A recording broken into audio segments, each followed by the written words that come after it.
Delhi MCD चुनाव में चांदनी महल से आम आदमी पार्टी के उम्मीदवार आले मोहम्मद इकबाल ने भारी मतों के साथ जीत दर्ज कराई है। हमारे नुमाइंदा मोहित शुक्ला ने उनसे खास बातचीत की है।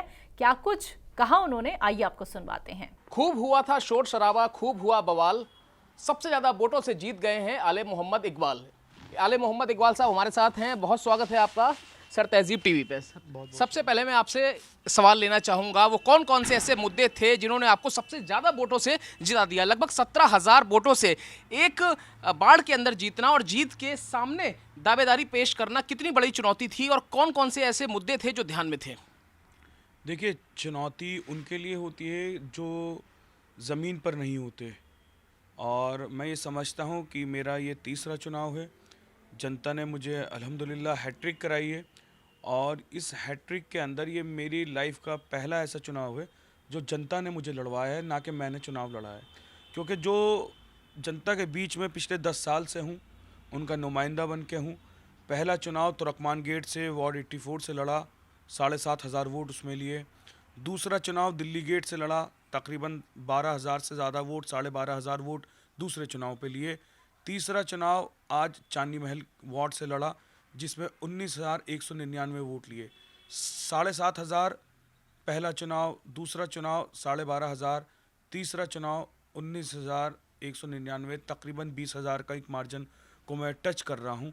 तो इसका मतलब पब्लिक ये एक्सेप्ट कर रही है कि हमने जो पब्लिक के बीच में काम किए हैं, पब्लिक ने उसका रिस्पांस दिया, और ऐसा रिस्पांस दिया कि पूरी दिल्ली में 250 सीटों के अंदर एक बहुत बड़ी जीत जनता ने मुझे दी। ये कहीं ना कहीं दर्शाता है कि पब्लिक ने मेरे कामों को सराहा, हमारी मेहनत को सराहा।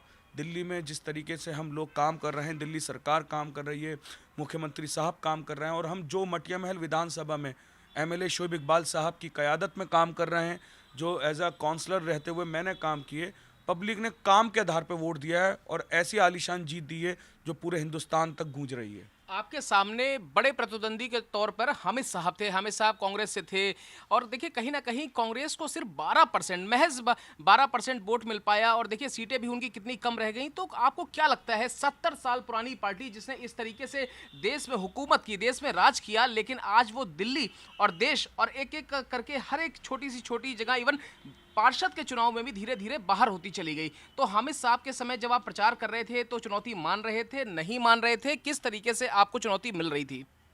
देखिए, हामिद साहब को कभी चुनौती नहीं माना। कांग्रेस एक विपक्ष के तौर पे मेरे सामने खिलाफ लड़ रहा था। मैंने हमेशा कहा है, और मैं कहता हूँ, कांग्रेस में भी रहा था, कि कांग्रेस को कोई नहीं मार रहा, कांग्रेस को इंटरनल पॉलिटिक्स मान रही है। कांग्रेस की लीडरशिप ही कांग्रेस को ख़त्म कर रही है। कांग्रेस को आज यहाँ तक, इस हाल तक पहुँचाने में कांग्रेसियों का हाथ है, और उनके विपक्षी दलों का हाल नहीं है। और देखिए, कांग्रेस ने जिस तरीके से अभी हाल ही में जो स्ट्रेटजी थी, बिल्कुल ज़ीरो थी। और मुझे ये हैरत की बात है कि ये मेरा 2,000 वोट भी जो कांग्रेस के उम्मीदवार को मिला है, ये क्यों मिला है, मेरे लिए ये भी गौर व फिक्र की बात है। मुझे उस पर काम करना है कि ये 2,000 वोट भी क्यों गया। तो मैं समझता हूँ, देखिए, जमहूरियत है, हर इंसान को लड़ने का अधिकार है, और पब्लिक उनको कभी एक्सेप्ट नहीं करेगी जो चुनाव के 15 दिन नज़र आएंगे। अब चुनाव के बाद वो नज़र भी नहीं आएंगे।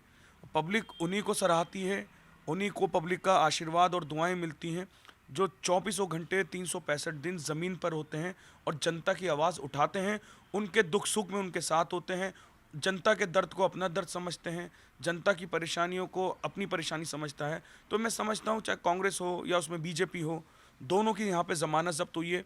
इससे पहले मेरे सामने जो 13 कैंडिडेट हुए थे, अल्हम्दुलिल्लाह उनकी भी ज़मानत ज़ब्त हुई थी।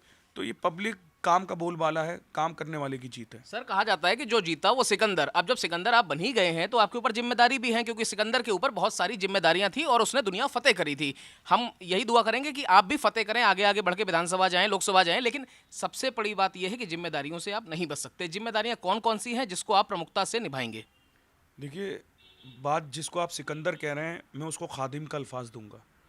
सिकंदर एक बड़ा अल्फाज हो जाता है, बड़ा तकब्बुर वाला अल्फाज आ जाएगा। हम सिकंदर नहीं थे, और ये पहली चीज़ नहीं है मेरे साथ। मेरा तीसरा चुनाव है। सन 2012 से मैं निगम पार्षद हूँ, 3 दफ़ा एमसीडी का चेयरमैन हूँ।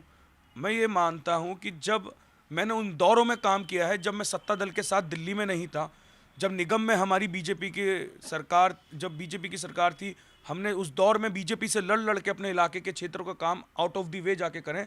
अब तो दिल्ली सरकार हमारी, एमसीडी हमारी, एमएलए हमारे, निगम पार्षद हम, तो उसके बाद जनता आराम से बैठे, हम काम करके दिखाएंगे। और वो काम करके दिखाएंगे कि मैं समझता हूं कि जो 250 वोटों से लोगों ने मार्जिन जिता के भेजा है, जो एक हिस्टोरिकल और एक ऐतिहासिक जीत दी है, यही चांदनी महल इलाका, यही मटिया महल विधानसभा का इलाका, यही सीताराम बाजार का इलाका पूरे हिंदुस्तान के अंदर मैसेज देगा। मैं 250 पार्षद के साथ अपना रिकॉर्ड दर्ज कराऊंगा आने वाले 2 साल में, 5 साल नहीं, 2 साल बाद जनता के बीच में अपनी रिपोर्ट कार्ड लेके जाऊंगा कि 250 वार्डों को मेरे वार्ड से कंपैरिजन कर लीजिए। अगर मैंने अच्छा काम किया है तो ही मुझे वोट दीजिएगा, मुझे आगे बढ़िएगा। मैंने अपना आपके साथ 2 साल का टाइम बाउंड किया है और वो ऐतिहासिक काम होंगे। कुछ चीज़ें बताई नहीं जाती, करके दिखाई जाती हैं। आपने सुना होगी, जब चांद निकलेगा तो कुल आलम देखेगा। तो जो हमारा काम है वो खुद बोलता है, जनता बोलती है हमारे काम, तो हम अपने काम के आधार पर जनता के बीच में होंगे। सर, आपके फादर साहब एक बड़ी ही नफीस शख्सियत रहे हैं, उनसे बहुत कुछ आपने सीखा भी होगा। और देखिए, राजनीति के गुरु, हमेशा ये कहा जाता है कि राजनीति के गुरु या फिर पहलवानी के गुरु अपने लोग परिवार से, अपने आनुवंशिक तौर पर सीखते हैं। आपने अपने फादर साहब से क्या कुछ सीखा, और जो सीखा उसने इन चुनावों में आपको कितना फ़ायदा पहुंचाया, और राजनीति में कौन से ऐसी चीज़ें हैं, कौन से ऐसे वो दांव पेच हैं जो भी उनसे सीखना बाकी हैं? देखिए, हमने उनसे काम कैसे करे जाते हैं, जनता के बीच में कैसे रहा जाता है। शोएब इकबाल साहब अपना आप में एक इंस्टीट्यूशन ऑफ पॉलिटिक्स हैं। शोएब इकबाल साहब अपना आप में एक राजनीति का एक स्कूल है, राजनीति के एक कॉलेज है, जिन्होंने सिर्फ मुझे ही नहीं, मुझ जैसे सैकड़ों कार्यकर्ताओं को, मैं भी एक उनका एक कार्यकर्ता हूँ, घर में बेटा हूँ, बाहर निकल के एक कार्यकर्ता के तौर पे हूँ, मुझ जैसे जितने मेरे साथी बैठे हुए हैं, सब शोएब इकबाल साहब से सीखकर आज आवाम की खिदमत ज़मीन पर कर रहे हैं। तो शोएब इकबाल साहब वो शख्स हैं जिन्होंने सैकड़ों काउंसलर्स अपने इस इलाके में से बनाए, निकाले, लोगों ने उनकी ज़बान पे यस करा, उन्होंने जब जब जिसको सपोर्ट करने को कहा, आवाम ने उसको सपोर्ट करा।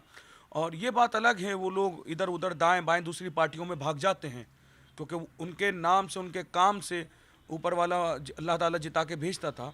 तो मैं समझता हूँ कि शोएब इकबाल साहब से जितना सीखा जाए, शोएब इकबाल साहब काम की, नॉलेज की और सियासत की एक समंदर हैं, और समंदर का जैसे अंत नहीं है, तो शोएब इकबाल साहब के कामों का भी कोई अंत नहीं है। काम थक सकते हैं मगर शोएब इकबाल साहब नहीं थक सकते। आखिरी सवाल मैं आपसे लेना चाहूँगा, 365 दिन 24 घंटे जनता के लिए आपके दरवाजे खुले रहेंगे?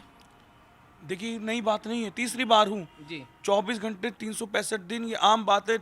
24/7 अपने मोबाइल पर अवेलेबल रहते हैं। 100 नंबर वाले कॉल उठाएं ना उठाएं, मगर आले मोहम्मद इकबाल लोगों के, आवाम के साथ 24 घंटे किसी न किसी सोर्स से कांटेक्ट में रहता है। चलिए, वक्त देने के लिए बहुत शुक्रिया। तो आप आले मोहम्मद इकबाल साहब को सुन रहे हैं, जिनका ये कहना है कि जनता ने जीत मैसर करा दी है, इसी जीत के साथ वो जनता के बीच में हमेशा बने रहेंगे।